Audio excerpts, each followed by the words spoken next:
I am Mark Wanamaker, and I am a film historian and author who has written various books on Hollywood history and the motion picture industry. I am a historical consultant on motion pictures and television shows and have been an interviewee or contributor to over 200 documentary films and supply historical information to all media around the world on Hollywood and the film industry through Bison Archives. We are viewing The Little American, starring Mary Pickford, made in Hollywood in 1917 by Cecil B. DeMille for Artcraft Pictures, a division of Paramount Pictures. The scenario was written by Jeannie McPherson from her original story with technical assistance from Clarence J. Harris, who at the time served in the Department of the Navy. Here we see Jack Holt playing a half-German and half-American young man named Karl von Ostrheim. He is standing outside the family mansion, which is in reality Cecil B. DeMille's own home in the hills of Hollywood.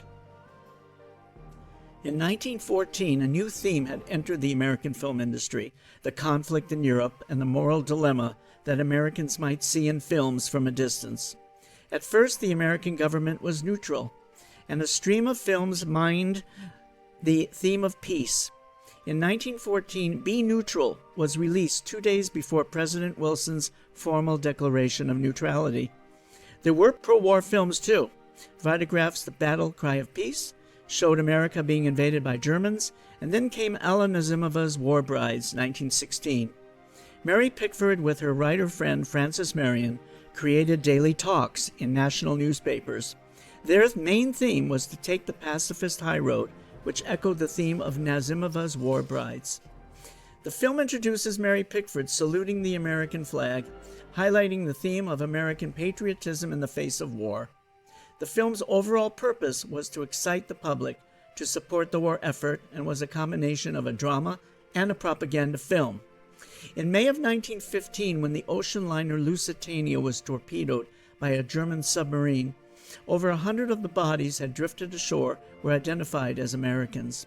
From then on, the American government announced the fighting philosophy of preparedness.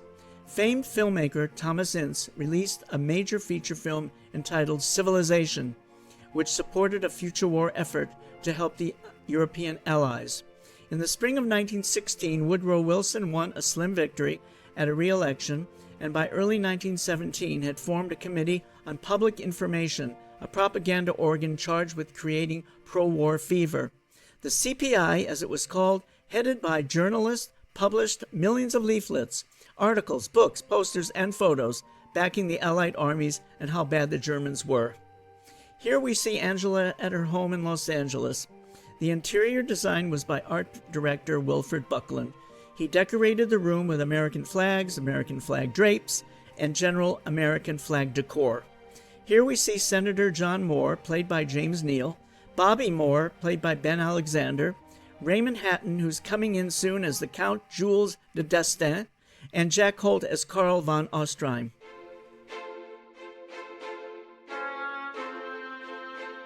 Raymond Hatton, as the Count, was born in 1887 and died in 1971. The son of a physician, Raymond Hatton entered films in 1909, eventually appearing in almost 500 pictures. He continued to appear in DeMille films, but was best known as the tobacco-chewing, rip-snorting Rusty Jocelyn in the popular Western series Three Musketeers. He became a Western character actor and appeared as Johnny Mac Brown's sidekick, and with many other B-Western stars. His last Western was fittingly Requiem for a Gunfighter in 1965. Bobby was played by child actor Nicholas Benton Alexander III, who was born in 1911 and died in 1969. Ben started out as a child actor in 1916. After a number of silent films, he retired from screen work, but came back for the World War I classic All Quiet on the Western Front in 1930, in which Alexander received good notices as an adult actor as Kemmerich, the tragic amputation victim. But he is best remembered for his role as Officer Frank Smith in the Dragnet TV franchise.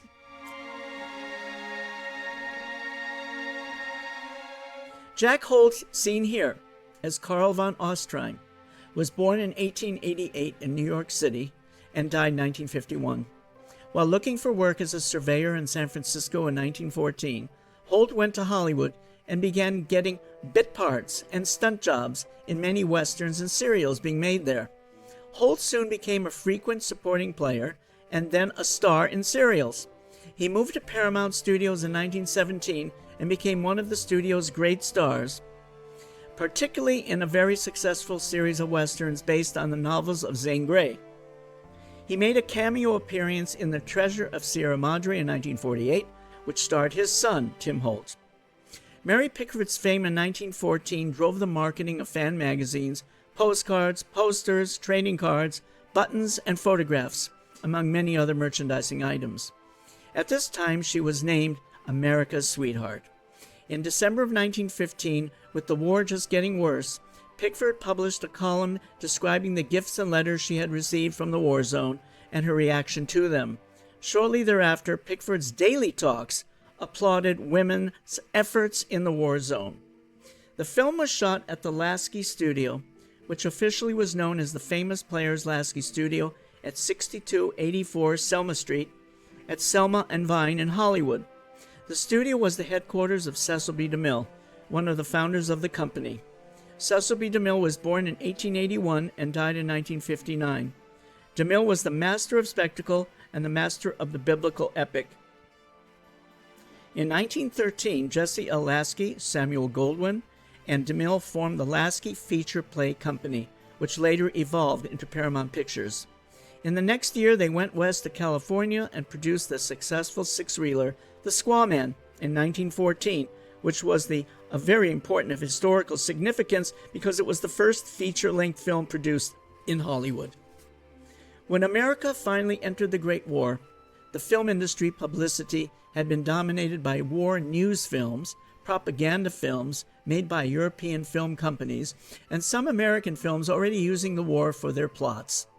The Little Americans plot tells the story of a young woman who gets caught up in the European conflict. Studio heads Jesse Lasky and Adolf Zukor wanted to make a patriotic film to help the war effort. Producer Lasky wrote a letter to Cecil B. DeMille dated March 5, 1917, that the proposed film, The Little American, should endeavor to arouse a patriotic spirit, the spirit of preparedness with American girlhood and womanhood, end of quote. Pickford was the first perfect star for this film. The Little American's message was to show Americans what they thought was happening on the front. The movie would show German atrocities using America's sweetheart as an eyewitness and a near victim. Pickford's Angela, her character, was a symbol of America itself. Good, kind, and fair. She tries to remain impartial in the face of mounting horrors until German atrocities compel her to join the war. The writers Jeannie McPherson, who was the principal writer for DeMille, Cecil B. DeMille, and Clarence J. Harris, selected a German-American lover for Angela, Karl, played by Jack Holt. Scene was a curious and potentially risky move. Anti-German sentiment in the United States was not as strong as it would later become. However, this choice sent a clear message to a nation of immigrants who may have felt divided loyalties.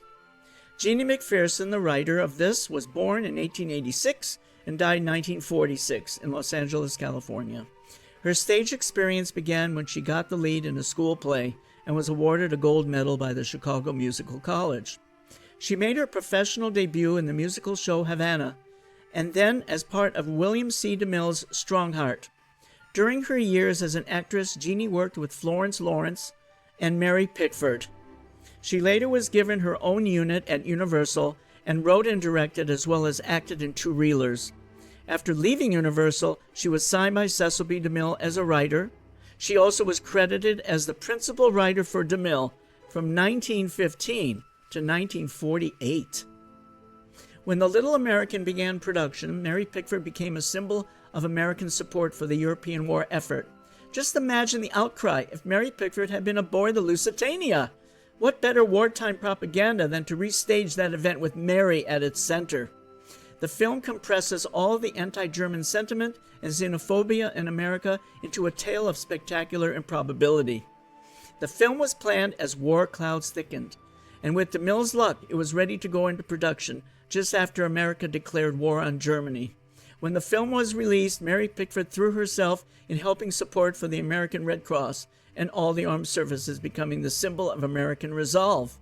Hence, this secret message that's given to Karl from people in Germany expecting him to return to fight, because it says on that card in German, obey. And if you notice what they're saying, they're mentioning war.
Here we see Angela driving her car in her neighborhood and is stopped by Count Jules de Destin and told of the news about France joining the war against Germany.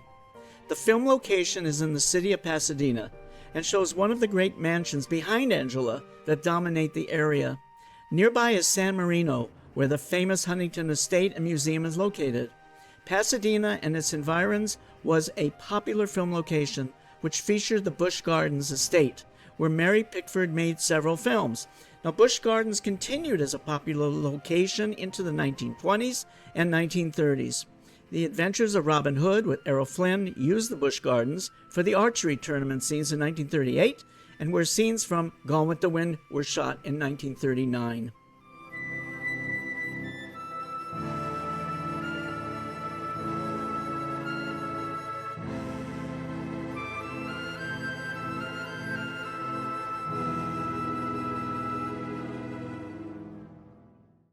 In April of 1917, the United States entered the war on the Allied side, following Germany's resumption of unrestricted submarine warfare against Atlantic shipping. Later that year, the Bolsheviks seized power in the Russian October Revolution, and Soviet Russia signed an armistice with the Central Powers in December, followed by a separate peace in March of 1918. That month, Germany launched an offensive in the West, which, despite initial successes, left the German army exhausted and demoralized. A successful Allied counteroffensive from August 1918 caused the collapse of the German front line. By early November, Bulgaria, the Ottoman Empire, and Austria-Hungary had each signed armistices with the Allies, leaving Germany isolated. Facing a revolution at home, Kaiser Wilhelm II abdicated on the 9th of November, and the war ended with the armistice of 11th of November 1918.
These battle scenes were shot at the Lasky Ranch in the Hollywood Hills, and you can see here that this was an accurate depiction of the wounded being evacuated from the battle grounds.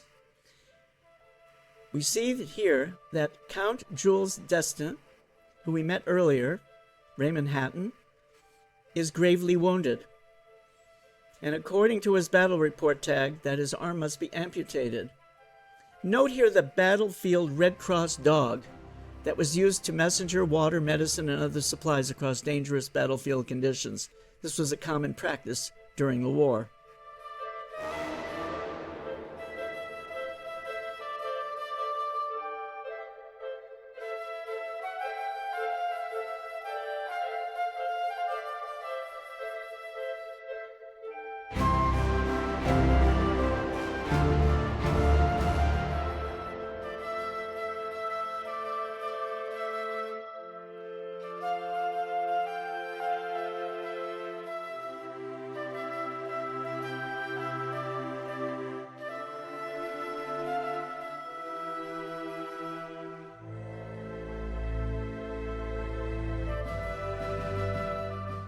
On the German front, we see Karl receiving the letter from Angela, where she mentions that she is coming to France on the ocean liner, the Ventania.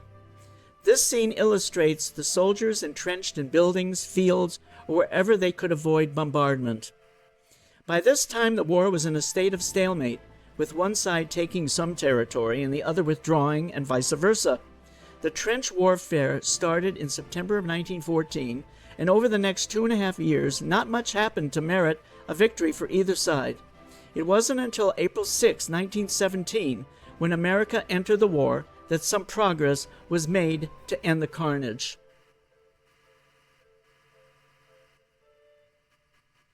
We see Angela wearing a custom U.S. Army uniform as she boards the ocean liner Ventania, as an official Army representative on a mission for the U.S. Department of State. Mary Pickford, in real life, became a mascot for the Department of the Navy, Army, and Air Corps, and she had custom uniforms made at the studio when she appeared during and after the war, raising money and morale for the war effort. She wore this uniform in many still photographs with real Army and Navy representatives.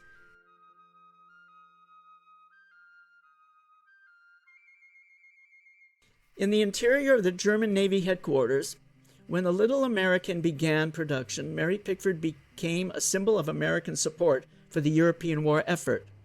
Just imagine the outcry if Mary Pickford had been aboard the Lusitania. What better wartime propaganda than to restage the event with Mary at its center? The film was ready to go into production just after America declared war on Germany. And in this scene was critical. This is the orders to sink any of the shipping. The ocean liner Veritania is docked at San Pedro Harbor and doubled as the Lusitania.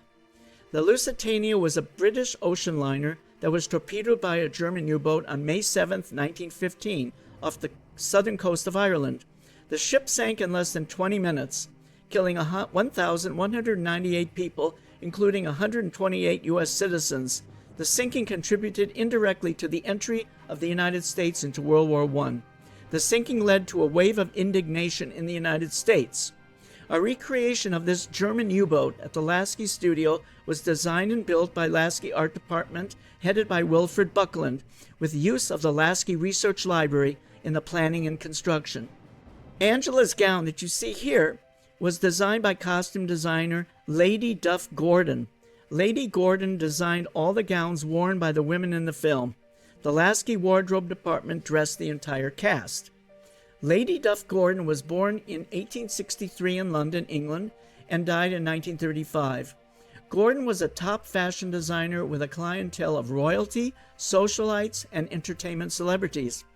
Her firm, Lucille Limited, flourished from the turn of the century into the 20s, when she costumed the operetta The Merry Widow on the London stage in 1907, the Ziegfeld Follies revues from 1915 to 1921 on Broadway, and such early silent films as The Perils of Pauline in 1914 and For D.W. Griffith in Way Down East in 1920. Interestingly, she was the sister of novelist-screenwriter Eleanor Glynn. And get this, Lady Duff Gordon was a survivor of the real Titanic disaster in 1912. In preparation for the sinking of the Veritania as the Lusitania, art director Wilfred Buckland was building the complicated hydraulic sets needed to sink a ship. The Little American's highlight would be DeMille's recreation of the torpedoing of the ocean liner on film. A major rumble occurs, the ship lists, panic erupts with the first rush of water. DeMille's niece, Agnes DeMille, was on the set when this scene was shot. She recalled, quote, "The slowly tilting floor was cantilevered up in an extraordinary engineering operation. The set had been built in the Lasky studio water tank and pool and filled with water that could be manipulated by machinery in the stage.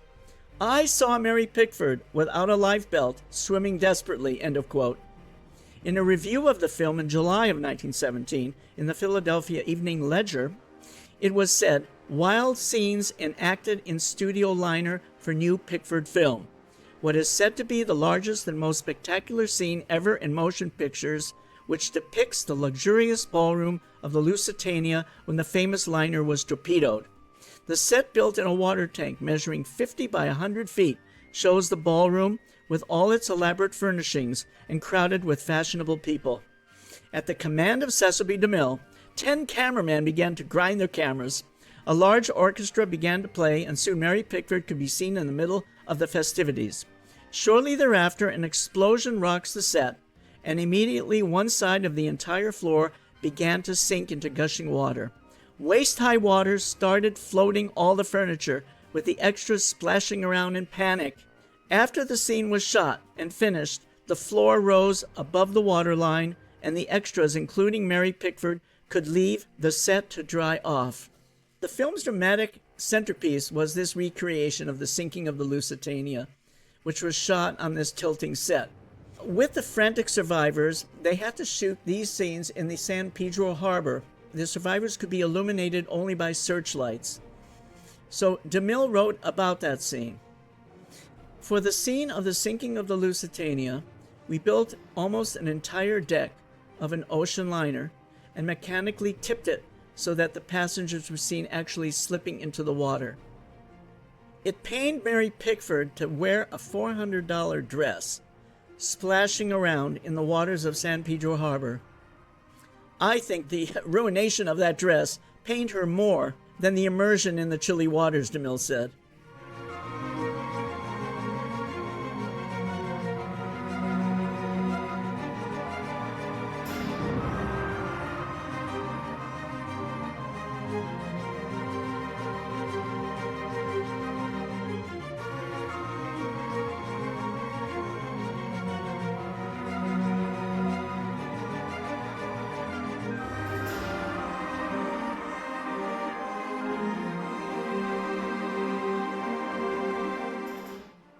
Now, in these scenes, using the San Pedro Harbor for the scenes of the travelers jumping off the ship at night into the harbor waters, stunt actors from around Hollywood were paid extra for the dangerous jump, where they could land on top of one another and could cause really some serious damage. The scene had to be planned and choreographed so there would not be any accidents. Now, this seems familiar, doesn't it? Because there were 19 commercial films made about the sinking of the Titanic between 1912 and 2024. The three that most filmmakers are familiar with, of course, Titanic in 1953, A Night to Remember in 1958, and Titanic in 1997, starring Leonardo DiCaprio. When the film was released in July, advertisements used this spectacular scene in selling of the picture. An advertisement in an Illinois paper announced, quote, "See the reproduction of the sinking of the Lusitania in the Little American."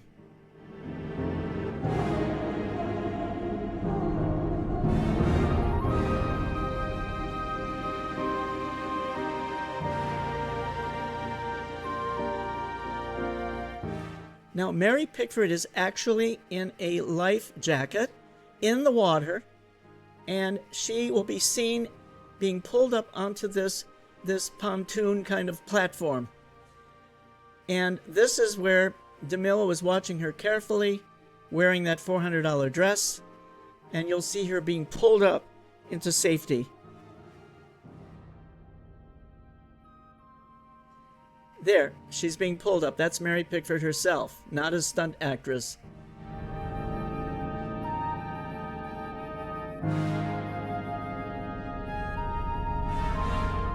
The stunt actors also had to know how to swim, but not just swim.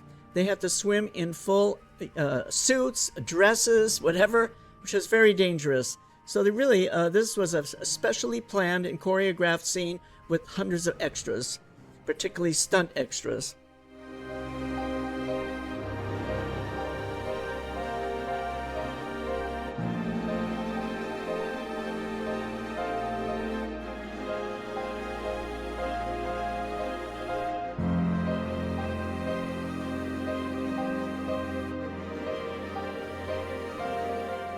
In this scene here, Angela addresses the captain of the U-boat and yells at him, "I'm an American.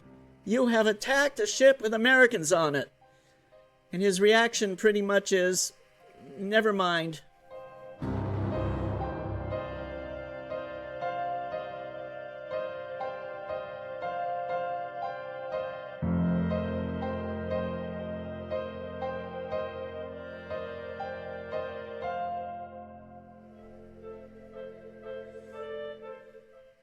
Back on the front, Karl and his artillery units celebrate the news of the sinking of the Veritania. Karl's commanding officer, center, is Walter Long. Born in 1879 and dying in 1952, he became a long-time character actor. Early in his career, Walter Long was married to Lorraine Huntley, an actress for D.W. Griffith's stock company. Huntley and Long performed together in several of Griffith's films, including Traffic in Souls in 1913 and Intolerance 1916. Despite his mean, tough guy appearance on film, he was reported to be one of the warmest, nicest people in the business. He is now best remembered as a scowling comic villain in several Stan Laurel and Oliver Hardy films. Overall, Long distinguished himself in over 200 feature films from 1910 to 1950.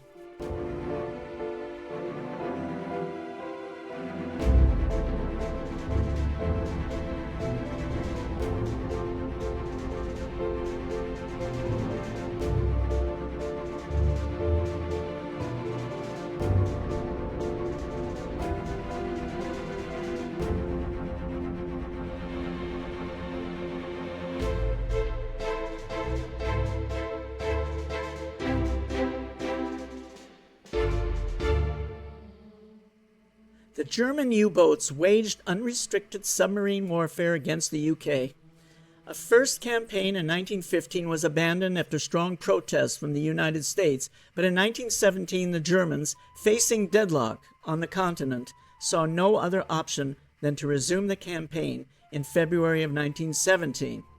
The renewed campaign failed to achieve its goal, mainly because of the introduction of convoys. Instead, the campaign ensured final defeat, as the campaign was a contributing factor to the entry of the U.S. in the First World War. These water scenes you see here with Mary on the fishing boat were shot near the San Pedro breakwater in the San Pedro harbor. Within the harbor was an ocean liner that was rented for the embarking and deck scenes, and also the scenes you saw of a facade of an ocean liner where the stunt actors were jumping into the waters. The French village of Vangy sets were built on the back lot of the Lasky studio on Sunset Boulevard and Argyle Street in central Hollywood. The main studio lot at Sunset, Vine, Selma, and Argyle Street was established when the Lasky Company came to Hollywood in 1913, where they filmed their first film, The Squaw Man, directed by Cecil B. DeMille. Now you see all the horses here. All these were used in the film. They came from the many stables in the San Fernando Valley that supplied the demand of all the studios, large and small, who are producing Western films. The bread and butter revenue these films were drawing into the theaters. At this time, the Western producers created an industry within an industry, with studio ranches, actors, directors, editors, writers, and many others all working in Western films.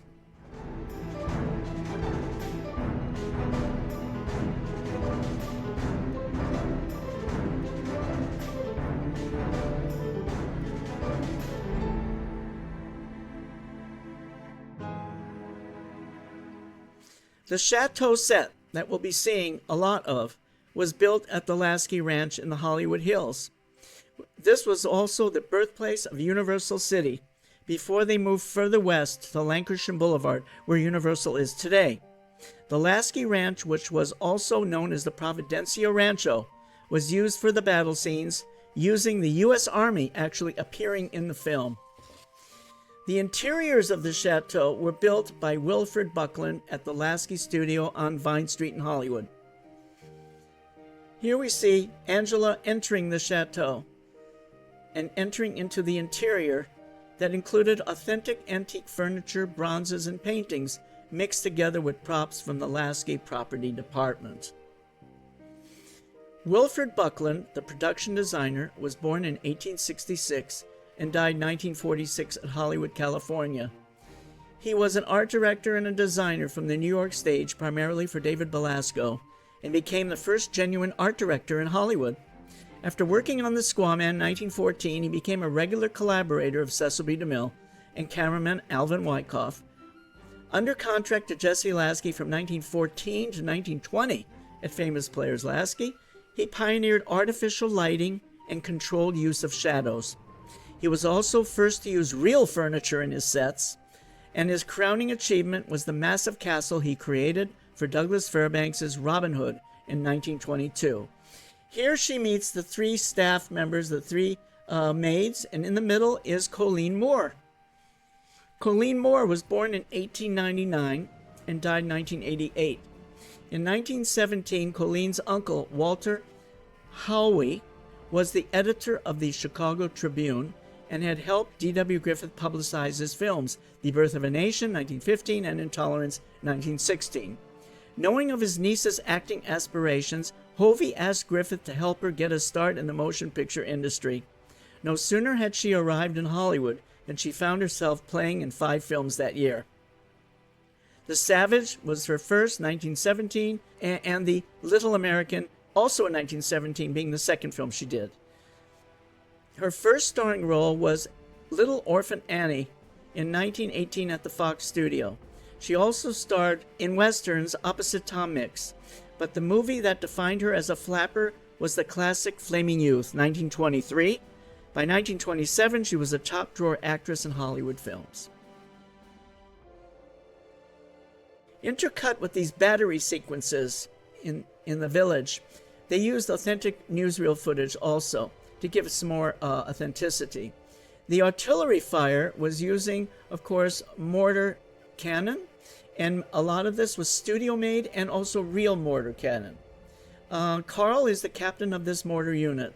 The French artillery, commanded by Count Jules de Destin, Raymond Hatton, are the French authentic howitzer cannons borrowed from the War Department.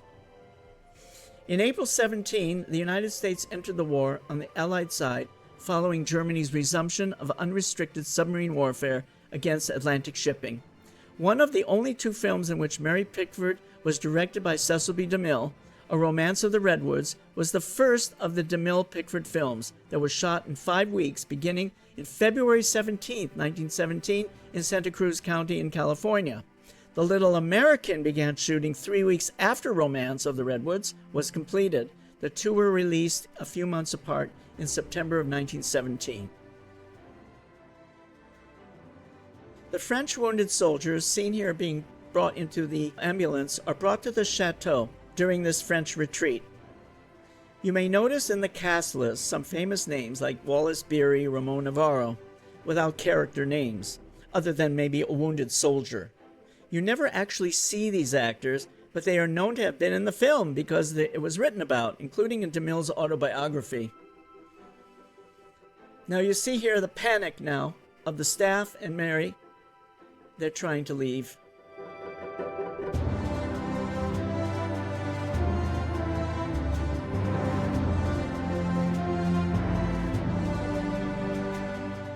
Angela here is asked by the commander if they could, of course, put the wounded soldiers in the chateau, and she says yes.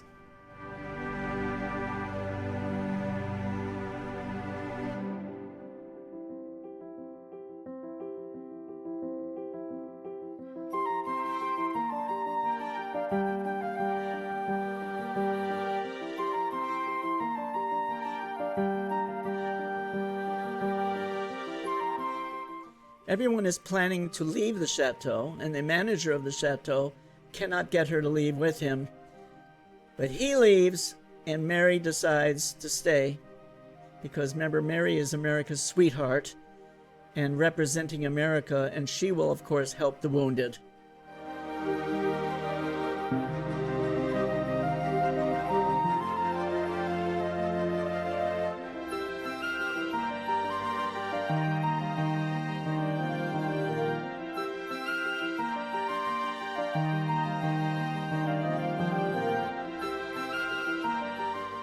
Mary says she's going to stay and convinces the 3 maids to stay with her. That's Colleen Moore right in the middle, right by Mary.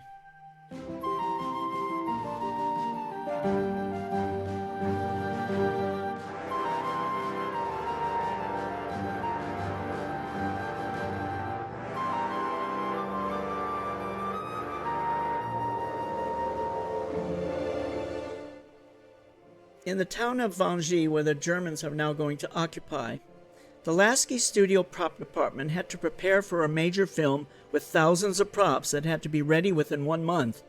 From uniforms of French and German soldiers to banners and streamers and cannons, the research department had to prepare the research for the art and prop departments with the acquisition of saddles for horses, long French bread for peasants to give to soldiers, autos and ambulances with military and civil paint jobs with numbering, and, of course, officers must have wristwatches, cigarettes, and French settings all decorated with authentic interiors.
Before the French army withdraws from the town of Angy, they must hide some communication equipment in the chateau because they figure that's where the German command will set up their communications department.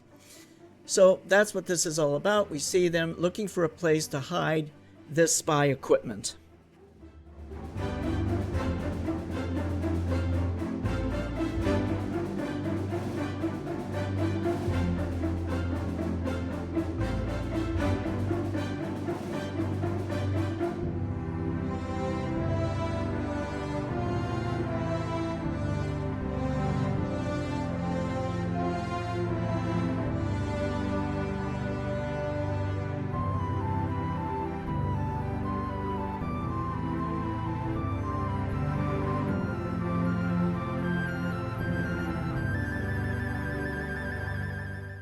The Count introduces the spy that will pose as a butler, but if something happens to him, he's saying to her that she must continue to give the instructions to the, of course, the batteries, the French batteries. and she accepts.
We finally see the head unit coming in to establish the headquarters at the chateau.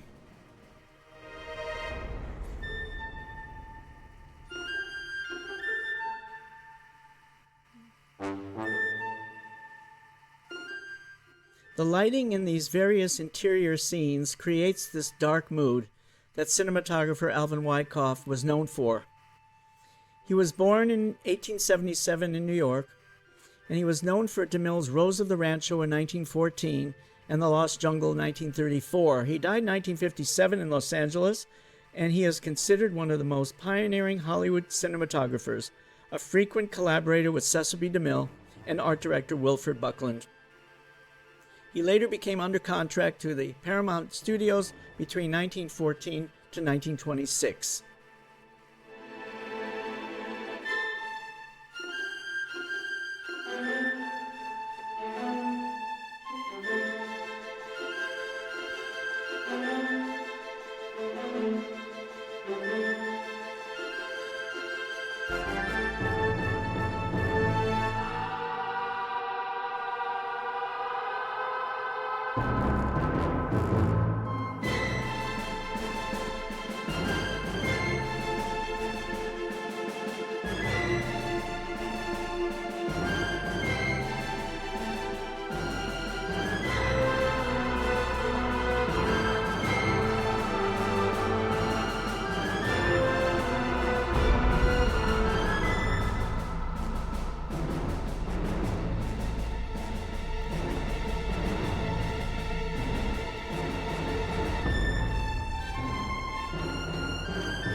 The American press reported that Mary Pickford stars as Angela Moore, a young American passenger on a boat torpedoed by the Germans at the outset of World War I in 1914.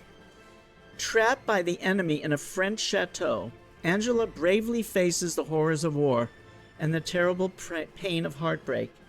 The French newspaper Le Grand Observer stated on August 4, 1917, Angela Moore is forced to face experiences that would try the soul of the bravest, and Mary Pickford's performance is not found wanting, end of quote.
While the soldiers are breaking in through the front, Karl leads a group of artillerymen to find another entrance to the chateau and end up in the wine cellar.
To heighten the danger of the soldiers breaking into the chateau, the maids and Angela are becoming desperate. They might be raped and killed by the marauding soldiers. Propaganda films like this were using the violence of war to horrify the audiences of German brutality. Angela faces off with the German troops, hoping that being an American will calm them down. But she finds herself humiliated and threatened by the soldiers anyway. So here we see Angela holding up the American flag in the hope that the soldiers will leave her alone. These scenes in the chateau by the German troops wrecking the chateau and threatening the staff were to make audiences angry. The producers hope to use these scenes by Allied propaganda as a recruiting tool.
American World War I feature films other than The Little American were produced between 1917 and 1918. The famed director D.W. Griffith made Hearts of the World in 1918 about a young French couple that were torn apart during the war.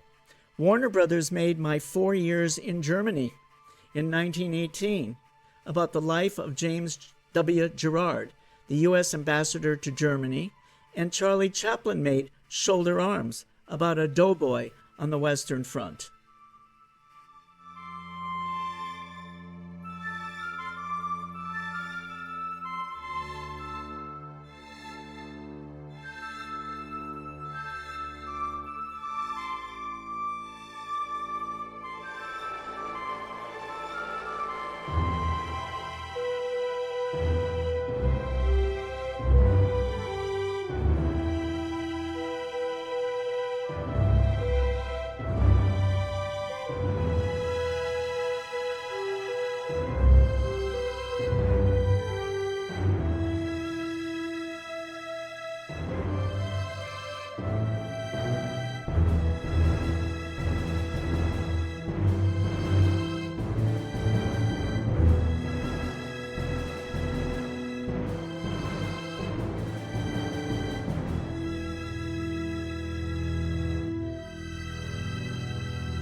In the next few scenes, we see Angela being manhandled by the German troops. This, of course, is manhandling America's sweetheart. Remember, she is the icon of America, freedom, etc., and she is being manhandled. So this is, of course, again, to make audiences just horrified that they could do this to, quote, Mary Pickford.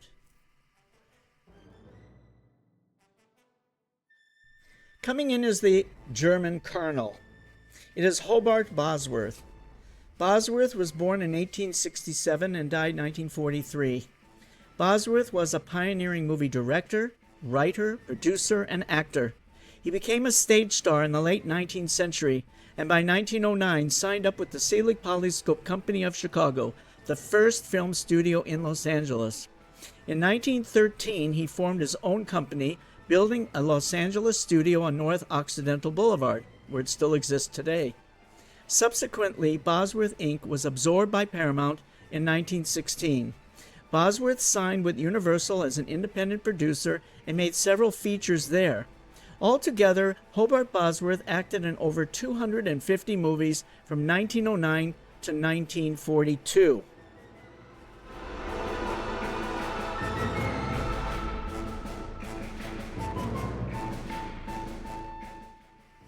We see here the German soldiers setting up this headquarters.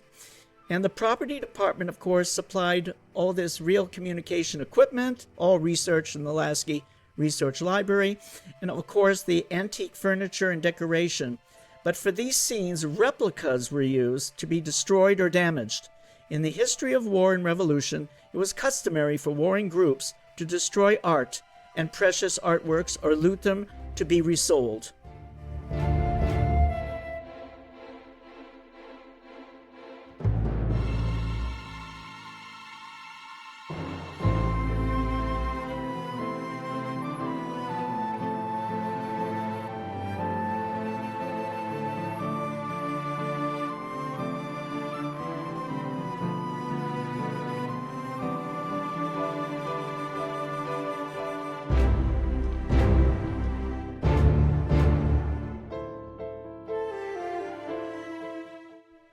Now these scenes again show America's sweetheart being humiliated by being ordered to take off the colonel's boots and dry them.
Here we see a good example of one of the replica antique chairs being demolished to be burnt in the fireplace. Also a statue was supposed to be marble or something like that. These were the items, of course, that were used to be destroyed. The other real antique furniture, of course, would stay. This is a painting, which is painted at the Lasky Art Department, which could be ripped up, shredded, do whatever they wanted. Here they are going to wrap bread with it.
In this scene, we see Colleen Moore playing the maid who has been raped, roughed up, whatever it is, which shows you that the brutality of the German soldiers. And in this scene here, Karl is escorting Angela to her room, and watch now his melodramatic acting. This was done to accent for the audience's melodrama, meaning that it's just to get people excited and also to be kind of to get people angry about how the innocent was treated.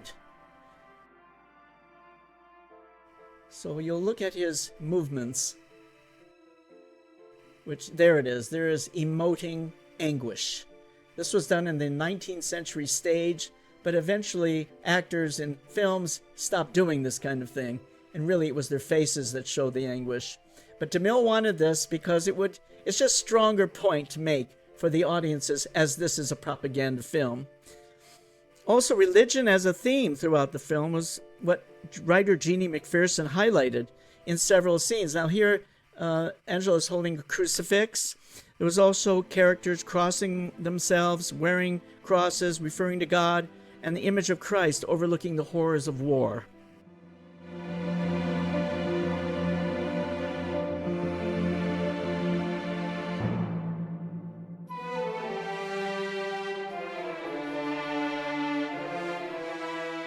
By the time the film was released, America was in the war. The film stood out as a propaganda film to encourage Americans to enlist in the war effort. In order to make a strong point about German atrocities, the colonel orders the execution of the villagers, which amped up audience anger at injustice. DeMille's crafting this propaganda effect by carefully calculating many details of the production by designing the titles to attract storms of applause in the theaters.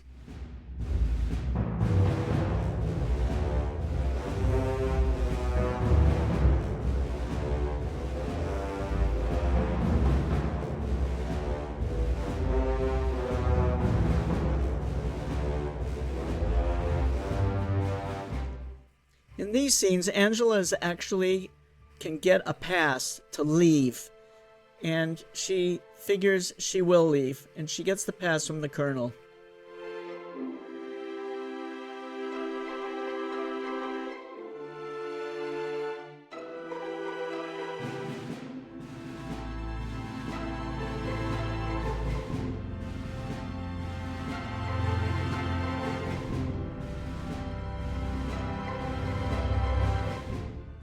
But on her way out, she sees the reality of war and realizes that the villagers are going to be executed and she can't do anything about it.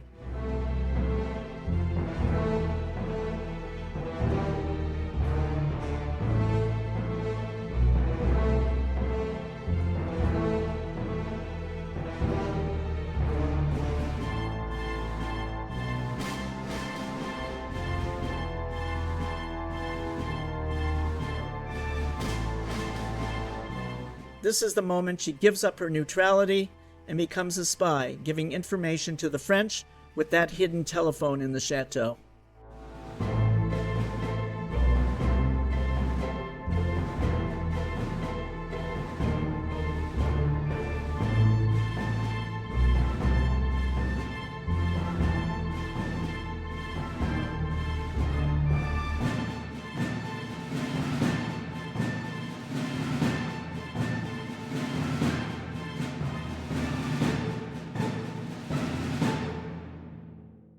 The battlefield scenes of the batteries and all were all shot at the Lasky Ranch, with the U.S. Army equipment and personnel appearing in the film for authenticity.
In these scenes of Angela being arrested, the uniforms of the infantry soldiers and officers were as authentic as could be. We get a good look at them now up close. All the German and French uniforms seen in the film were carefully researched in the Lasky Research Department. Every costume company and other studio costume departments in Southern California were sourced. Universal had the largest costume department at the time, and some of the uniforms were rented from them. What could be found there were made at the Lasky costume department when needed.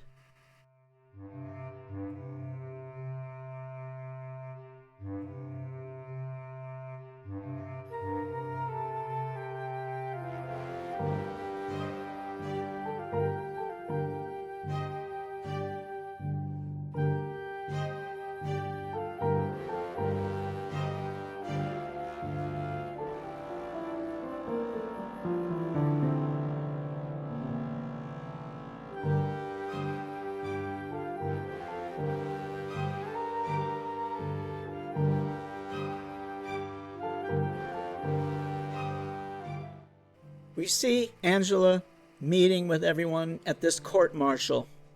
Angela confesses to being the spy and says that she was neutral at one time, but now, after seeing the executions of innocent people, joined the fight against the Germans. We see Angela's character ready to sacrifice her life for the cause of the Allies.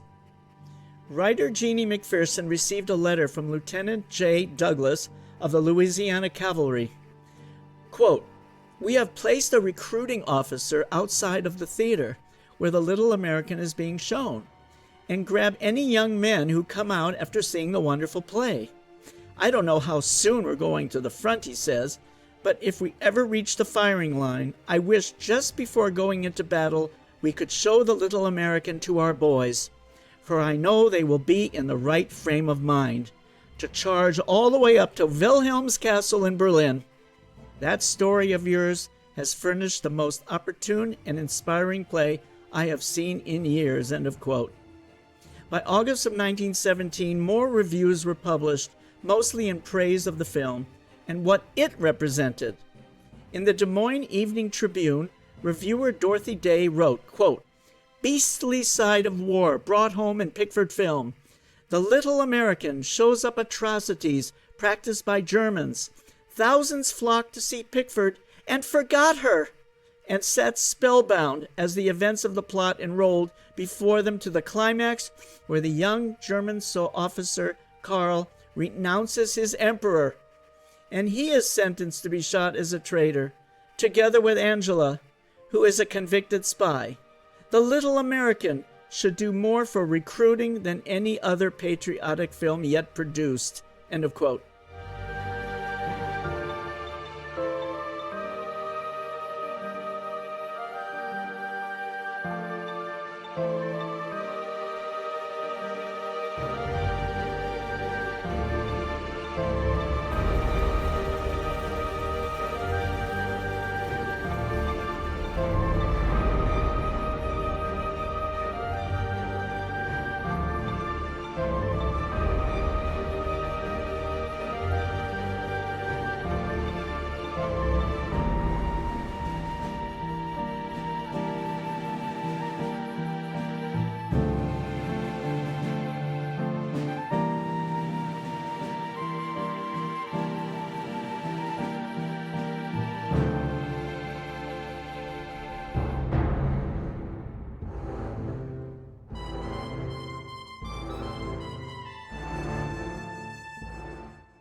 This scene of the execution of Angela and Karl is symbolic that how could Mary Pickford, America's sweetheart, playing Angela, could be executed by the Germans? This is unheard of.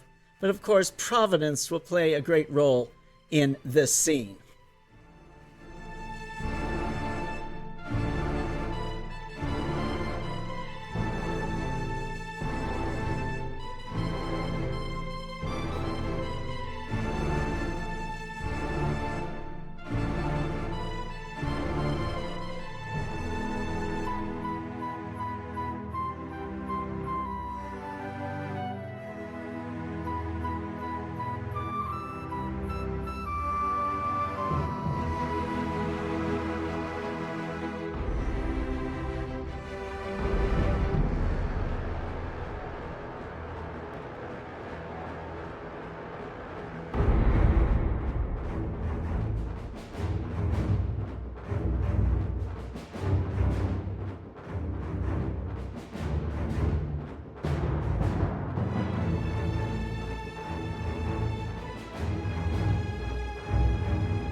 These scenes of a hellish desolation with explosions were all shot at the Lasky Ranch in the Hollywood Hills at night.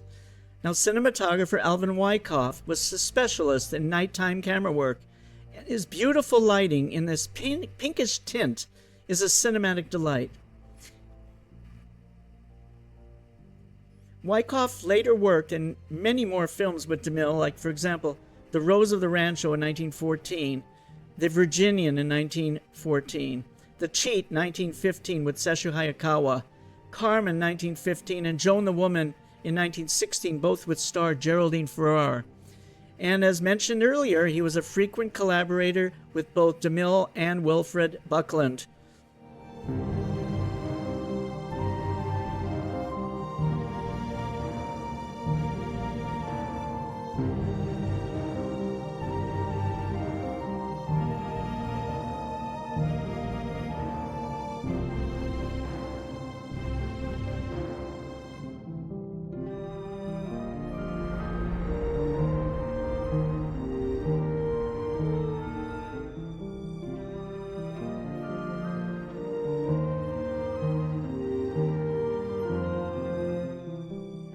This scene of the couple taking shelter under the statue of Jesus Christ in a bombed-out church highlighted the religious aspects underlying the moral issues of the film. Sometime in July of 1917, only 2.5 months since the United States entered the war, the Chicago Board of Censors initially blocked exhibition of the film, calling it anti-German and suggesting that showing it could cause a riot. Artcraft challenged the Board of State Court, and after a jury trial and several appeals, the film was finally shown in Chicago. In May of 1917, a month before The Little American opened, Pickford made news by participating in the government's first Liberty Loan drive, purchasing $100,000 worth of bonds. Mary said that, quote, "Considering that thousands of our boys will give their lives for their country, surely the least we can do is to furnish them with food, clothing, and ammunition. I myself am placing all my available cash in the Liberty Loan," quote. From then on, Mary Pickford appeared alongside her friends Charlie Chaplin, Douglas Fairbanks, and others to raise morale on the home front and obtain funds for the Red Cross. The Little American was one of these first films to seriously deal with American involvement in the conflict.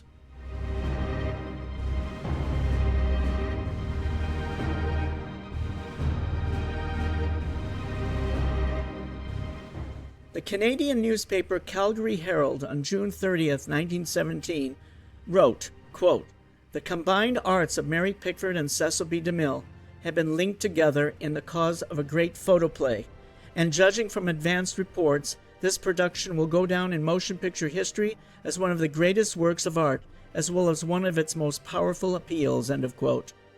It was announced in the press of October of 1917 that movie stars to be seen in Liberty Loan pictures, quote, "A special series of 500-foot Liberty Loan subjects have been produced with the most famous array of American male and female stars ever seen in a single production, and this kind of publicity promotes to do much for selling bonds."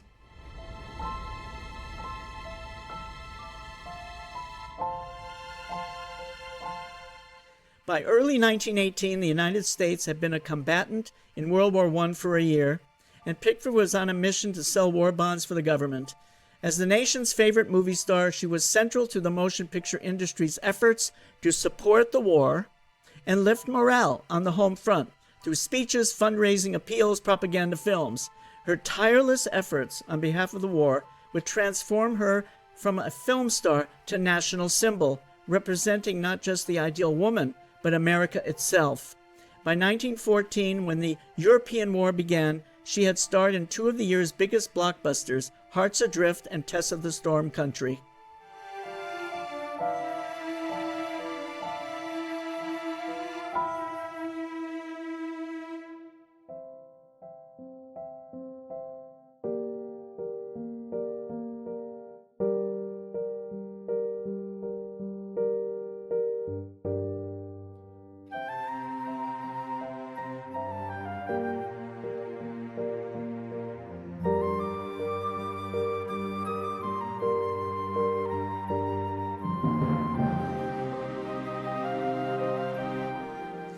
The Little American was a tremendous hit, costing $166,949, with Mary Pickford's salary of $86,666 included, earned $446,236 for a net profit after all costs in the $140,000 range.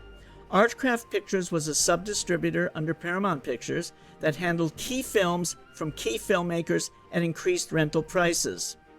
At the Clunes Auditorium in Los Angeles, it was reported in the Los Angeles Evening Express on July 14th that Mary Pickford would make a personal appearance at the opening of The Little American. In a graceful speech she made at the auditorium, she paid tribute to California in return to the ovation given to her by the thousands of theater goers. The Little American was heralded by the Chicago Tribune on September 8, 1917. Quote, Mary Pickford's latest production, pronounced by many one of the most remarkable pictures that has appeared in months. The picture is directed by Cecil B. DeMille and is without a doubt a masterpiece of direction, acting, and photography.